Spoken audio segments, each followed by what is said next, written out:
Dear student, कैसे हैं आप लोग। उम्मीद है कि बेहतर काम कर रहे होंगे, पढ़ रहे होंगे।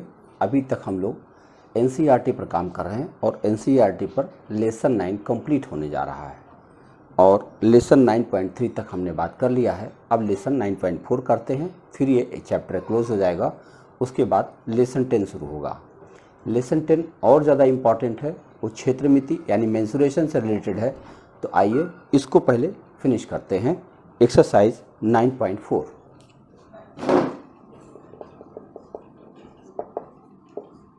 एक्सरसाइज 9.4 है। इसमें लिखा है कि एक स्कूल के 120 विद्यार्थियों का इस आशय से समर्थन सर्वेक्षण किया गया कि वे अपने खाली समय में किस क्रियाकलाप को पसंद करते हैं। निम्न आंकड़े प्राप्त हुए। खेलना, देखो आपके सामने क्वेश्चन है, तो यहाँ पे दिख रहा है पहला क्वेश्चन, उसमें दिख रहा है कि खेलना जो है ये 45 बच्चे हैं। उसके बाद कहानी की पुस्तक पढ़ना, कहानी की पुस्तक पढ़ना, इसमें है हमारे पास 30 बच्चे हैं। ऐसे ही टीवी देखना, टीवी देखने में आ रहे हैं बच्चे 20। संगीत सुनना, संगीत सुन रहे हैं 10 बच्चे।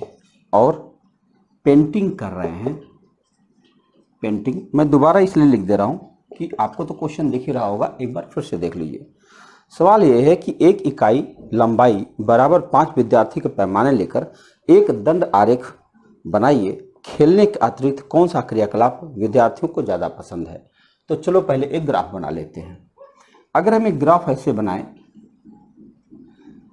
और 5 की बात कर रहा है तो हम लोग के पास मैक्सिमम 45 है, तो हम ऐसे लिख सकते हैं 1 5 5 10 5 15 5 20 5 25 5 30 5 35 5 40 5 45। आप यहाँ पर इसको लिख सकते हैं 5 10 15 20 25 30 35 40 और 45। तो अगर हमको खेलने का दंड आरेख बनाना है तो 45 तक जाएगा ऐसे। तो इसको हम ऐसे बना सकते हैं और नीचे लिख देंगे खेलना। क्लियर हो रही बात। दूसरा है कहानी की पुस्तक पढ़ना, 30 तक है, तो इसका ग्राफ हम ऐसे बना सकते हैं 30 तक। देखो ये है कहानी, देख रहे हो। देखो ये जो लाइन में खींच लेता हूं, इससे आपको बनाने में सुविधा होगी। वैसे अंदाजा लगाने से क्या होता है कि कहीं ज़्यादा कहीं कम हो सकता है, तो एक्यूरेसी नहीं हो पाती है। चलिए टीवी देख लिया जाए। टीवी जो है हमारे पास 20 बच्चे हैं, तो आप इस पर 20 के लिए आप यहाँ पर लाइन बना देंगे और कह देंगे भाई 20 बच्चे टीवी देख रहे हैं। आगे है संगीत, संगीत 10 लोग सुन रहे हैं। देखो ये है संगीत। और 15 है पेंटिंग, 15 मतलब यहां तक। देखिए कितना अच्छा ग्राफ बन गया, ये है पेंटिंग। अब सवाल है इनका, ग्राफ तो बनकर तैयार हो गया। सवाल ये था कि कौन सा क्रियाकलाप विद्यार्थियों को खेलने के अतिरिक्त ज्यादा पसंद है। देखो खेलना सबसे नंबर 1 पर है, नंबर 2 पर कहानी किताब पढ़ना। तो आपका ये पहला, यानी कि ये जो पहला क्वेश्चन सॉल्व होता है जिसमें ये आपको बताना है कि खेलने के अतिरिक्त कहानी की किताब बच्चों को अधिक पसंद है। इतनी सी बात करनी, ये तो दिया ही था, बस एक ग्राफ बना दिया। और ग्राफ देख करके जिसकी डंडी सबसे बड़ी थी वो ज्यादा प्रिय था, उसके बाद सेकंड पोजीशन पर जो था वो मैंने बता दिया और आपका ये पहला क्वेश्चन फिनिश होता है। आइए अब हम दूसरे क्वेश्चन बात करें।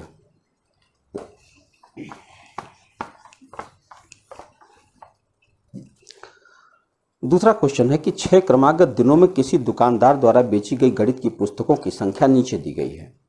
तो दूसरा क्वेश्चन, तो यहाँ पर दिन लिखा हुआ है और यहाँ पर कितनी पुस्तक बेची गई यहाँ पर लिखा हुआ। क्वेश्चन आप देख सकते हैं। तो रविवार को 65 बेची गई, रविवार को 65 बेची गई। सोमवार को 40 बेची गई, 40। और क्या मंगलवार 30 है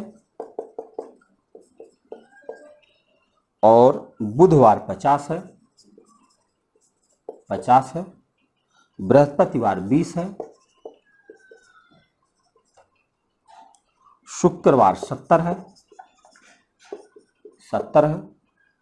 और शनिवार होना चाहिए था, वहां पेंटिंग लिखा हुआ है लेकिन अब गलत लिखा हुआ है, वहां पे शनिवार होना चाहिए था। है कि नहीं, पेंटिंग का कोई नाम नहीं है, यहाँ पर मैंने लिया 15। अब कारण क्या था कि 6 दिनों का हिसाब था, तो ये 7 हो जाएगा ना, 1 2 3 4 5 6 तक शुक्रवार पूरा हो चुका है। अब छठवां बना दिया। तो अब कह रहे हैं कि अपनी पसंद का पैमाना चुनते हुए उपरोक्त सूचना के लिए एक दंड आरेख खींचिए। अपनी पसंद का पैमाना आपको खींचना है 70 तक। तो 70 तक जाने के लिए आप चाहें तो 10-10 का बना लीजिए, तो भी आप बहुत आराम से, अच्छा लगेगा बनाना, मैं दिखा रहा हूँ। तो 70 तक बनाएंगे तो देखिए 10 20 30 40 50 60 70। देखो 10 20 30 40 50 60 और 70 हमने बना दिया। अब क्या है 65, रविवार 65 जाना। 65 कहाँ तक जाओगे, 60-70 के बीच में, यहाँ तक। तो यहाँ तक अगर आप एक लाइन खींच दें तो यहाँ पर बहुत आराम से हम रविवार लिख सकते हैं कि रविवार को 65 विद्यार्थी, मतलब 65 किताबें बेची गई। सोमवार को 40, यहाँ पर साफ साफ दिख रहा है 40, यहाँ पे आप 40 का पैमाना बना दोगे। यानी इसमें यह बताने की कोशिश किया गया था, पिछले एक्सरसाइज में ग्राफ दिया था और जवाब देना था, इसमें जवाब दिया है, ग्राफ बनाना, बस यही तो है कक्षा 6, जिसमें आपका कॉन्सेप्ट एकदम क्लियर हो जाए। सोम होगा, मंगल देखिए 30, यहाँ पर देखिए, यहाँ पर बना सकते हैं 30, मंगलवार हो गया। बुधवार देखिए 50, यहाँ पर है, ये बुधवार हो गया। बृहस्पतिवार देखिए सबसे कम है 20, यहाँ पर 20 दिख रहा है बृहस्पतिवार। शुक्रवार है 70, सबसे ज्यादा दिख रहा है ये शुक्रवार। और शनिवार, चूंकि यहाँ पर पेंटिंग लिखा हुआ था लेकिन अब बना हुआ है, मैं बना देता हूँ, 15 तक दिखाना है, 10 और 15, 10 और 20 के बीच में बन जाएगा। ये है आपका शनिवार, जबकि किताब में लिखा है पेंटिंग, गलत छप गया होगा। तो इस जानकारी के सामने आपने सब बना लिया। अब देखिए सवाल क्या है, दंड आरेख खींचिए। खींच दिया, बात खत्म। इसमें तो कोई सवाल ही नहीं पूछा गया, बस खाली कह रहा एक आरेख खींचिए जो आपके सामने है। क्या आरेख आपको समझ में आया? अगर बहुत एक्यूरेसी बनाना चाहें तो 5-5-5-5 का कर दो। दरअसल 5-5 करते ना तो ये 14 लाइन खींचना पड़ता, बहुत ज्यादा बड़ा हो जाता। जानते हो, ग्राफ एक बैलेंस ग्राफ होना चाहिए। कभी बहुत बड़ा ग्राफ या एक सिरा बहुत बड़ा हो गया, एक सिरा बहुत छोटा हो गया, तो वो देखने में भी अच्छा नहीं लगता, प्रेजेंटेशन उसका बेहतर नहीं माना जाता। तो ये जो आपका लेंथ और ब्रेड्थ का जो बैलेंस होना चाहिए वो बेहतर होना चाहिए। कि यहाँ पर हमारे पास 6 आइटम थे तो इसको मैंने 7 कर दिया, तो 6 × 7 का एक बेहतर ग्राफ आपके सामने। ठीक है, आइए चलते हैं नेक्स्ट क्वेश्चन में।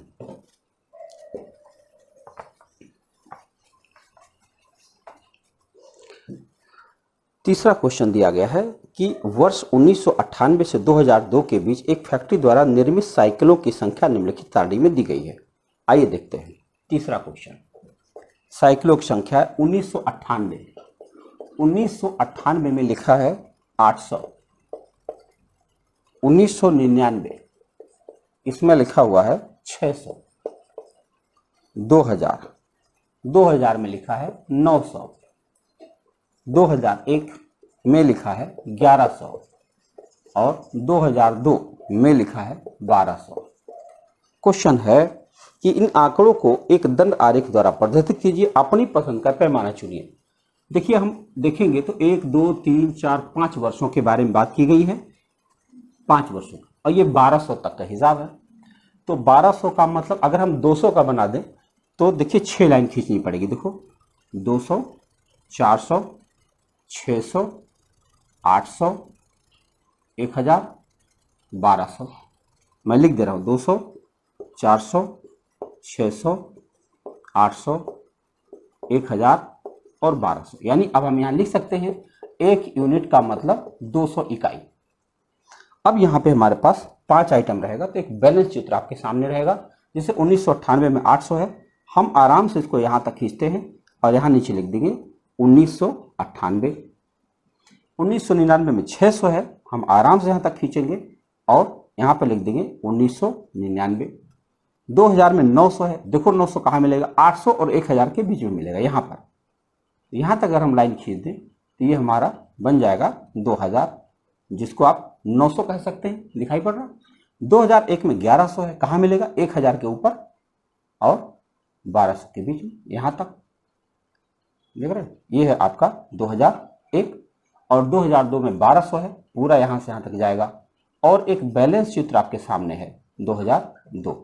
ध्यान रखिएगा चित्र के बारे में जो मैंने बताया है बिल्कुल ध्यान रखिएगा कि यहाँ पर कितने आइटम है, यहाँ पर कितने आइटम। इस प्रकार अगर आप बैलेंस बनाएंगे तो एक शानदार चित्र आपके पास होगा। उटपटांग बना देंगे, मान लो अगर हम इसको 10-10 का बना देते तो ये हमारा बोर्ड छोटा पड़ जाता, वैसे भी छोटा है। तो आइए आप क्वेश्चन देखते हैं। लिखा है किस वर्ष में अधिकतम साइकिलें निर्मित हुई। साफ साफ दिख रहा है कि 2002 में सबसे ज्यादा साइकिलें निर्मित हुई। दूसरा क्वेश्चन है कि किस वर्ष न्यूनतम साइकिलें निर्मित हुई। साफ साफ दिख रहा है 1999, है ना। 1999 में यहां भी दिख रहा है और यहां भी सबसे छोटा दंड आरेख दिख रहा है। तो ये सबसे छोटा 1999 दिख रहा है जो सबसे कम साइकिलें बेची गई। और बस 2 ही क्वेश्चन पूछा गया था। तीसरा क्वेश्चन आपका कंप्लीट होता है। अब चौथा और आखिरी क्वेश्चन है, आइए उस पर बात कर लेते हैं।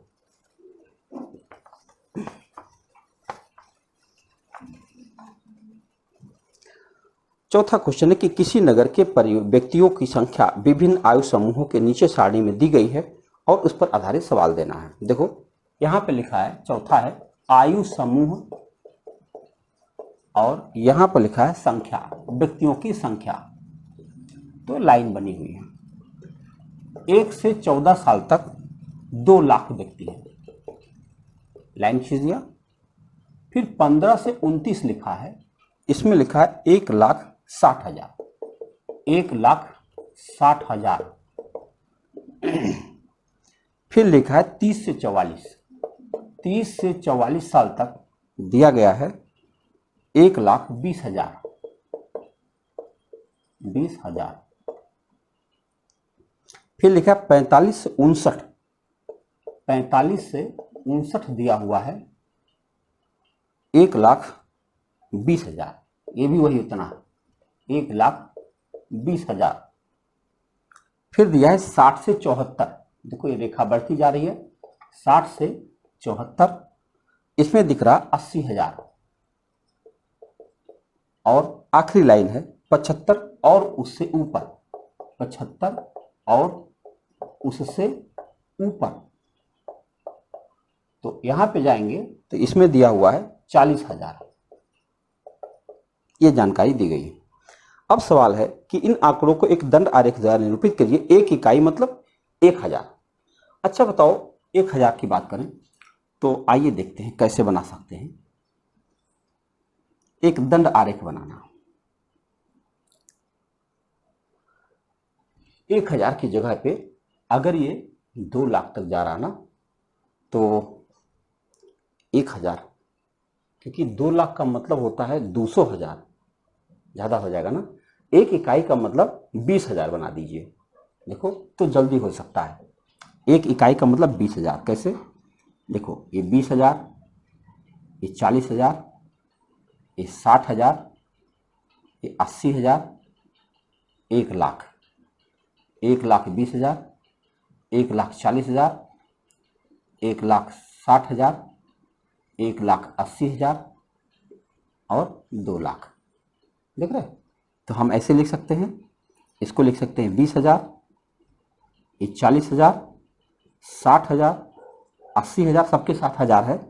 आइए 100,000, 120,000, 140,000, 160,000, 180,000, आइए 200,000 माने 2 लाख।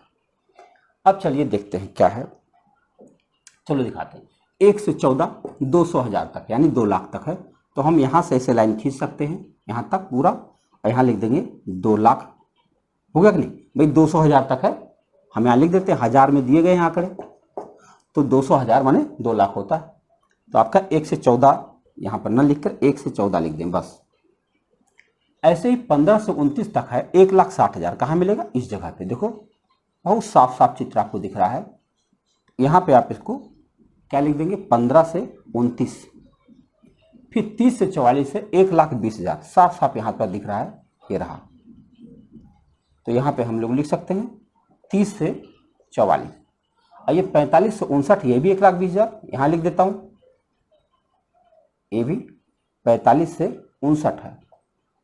और 60 से 74 80,000, 80,000 यहां पे मिलेगा, देखो ये रहा, ये है 60 से 74, और 75 और उससे ऊपर 40,000 है, जो कि हम ऐसे लिख सकते हैं 75 और ऊपर। तो आप देख सकते हैं कि एक बैलेंस चित्र 2 लाख तक के आंकड़े को हमें दिखाना था, एक बैलेंस चित्र आपके सामने है। अब इस पर 2-3 सवाल छोटे छोटे हैं, आइए देखते हैं। पहला सवाल, किन 2 आयु वर्गों में समूह में जनसंख्या बराबर है? आप देख सकते हो ये दोनों आयु वर्ग देख रहे हैं, तो इन दोनों आयु वर्ग को हम कह सकते हैं 30 से 44 और 45 से 59, ये 2 आयु वर्ग के जनसंख्या समान है। दूसरा है कि 60 वर्ष और उससे अधिक आयु के सभी वरिष्ठ नागरिक कहलाते हैं। इस शहर में कितने वरिष्ठ नागरिक हैं? तो 60 से लेकर ऊपर तक। तो ये देखो, ये कितने हैं? 80,000 है, यहाँ मैं लिख सकता हूँ 80,000 और प्लस यहाँ कितने हैं भाई? 40,000। देखो ये है 40,000, तो हो गया 120,000। इसका मतलब हुआ 1,20,000। तो इस प्रकार आप व्यक्त कर सकते हैं आंकड़े को, और इस तरह से यह चैप्टर खत्म होता है। थोड़ी सी चर्चा हम कर दें कि इसमें आखिर हमने सीखा क्या है, इसके बारे में कुछ पॉइंट दिए गए हैं, ऐसे ही बोलता हूं, आप सुनिए। हमने चर्चा किया, हमने देखा कि आंकड़े को सूचना देने के लिए एकत्रित की गई संख्याओं के संग्रह होते हैं। बिल्कुल सही। कभी हम विद्यार्थियों की संख्या देख रहे थे, कभी लड्डू खाने वाले विद्यार्थियों की संख्या, कभी टीवी देखने वालों की संख्या देख रहे थे। दूसरा दिया गया था कि दिए गए आंकड़ों में से कोई विशेष सूचना तुरंत प्राप्त करने के लिए उन्हें मिलान चिन्हों का प्रयोग करके सारणी में प्रकट किया जा सकता है। देखो, जैसे कोई आंकड़ा मिला तो एक लाइन खींच दिया। ऐसे जब आंकड़ा बना लेते हैं तो विद्यार्थियों की संख्या बताना बेहद आसान हो जाता, नहीं तो बार बार ढूंढना पड़ेगा। तीसरा है कि हमने सीखा कि किस प्रकार चित्रलेख आंकड़ों को चित्रों, वस्तुओं या वस्तुओं के भागों के रूप में निरूपित कर सकता है। हमने चित्रलेखों की व्याख्या करना भी सीखा और इससे संबंधित प्रश्नों के उत्तर देना भी सीख लिया। बिल्कुल सही है। हमने कुछ वस्तुओं के संकेतों को निरूपित करने के लिए चित्रलेखों को खींचना भी सीखा, जैसे पुस्तक का एक चिन्ह बनाकर लिखा 100 पुस्तकें, एकदम सीखा। ट्रैक्टरों की संख्या याद करिए, हमने बनाया था। विद्यार्थियों की संख्या देख लीजिए, हमने बनाया था। चौथा पॉइंट दिया गया है, हमने चर्चा की कि आंकड़ों को एक दंड आरेख या एक दंड आलेख द्वारा कैसे निरूपित किया जाता है। एक दंड आलेख में समान दूरी पर समान चौड़ाई के दंड क्षैतिज या ऊर्ध्वाधर रेखा बनाई जा सकती, आपके सामने है। इस तरह से हमने कई चित्र बना लिया है। प्रत्येक दंड की लंबाई वांछित सूचना दर्शाती है। देखो, वांछित सूचना ये उसकी ऊंचाई दर्शा रही है। और पांचवा आखिरी पॉइंट हमने सीखा कि ऐसा करने के लिए हमने आलेख के लिए एक पैमाना चुनने की प्रक्रिया की भी चर्चा की।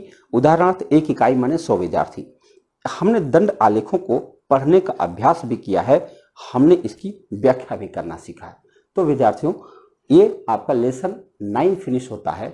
हम लोग लेसन 10 में आगे चलेंगे और उम्मीद है कि कल हम YouTube पर लाइव आएंगे, आपसे कुछ बात करेंगे, क्योंकि अब नई परिस्थिति में हम लोगों का क्या रणनीति होना चाहिए उस पर हम एक बार चर्चा करेंगे आपसे।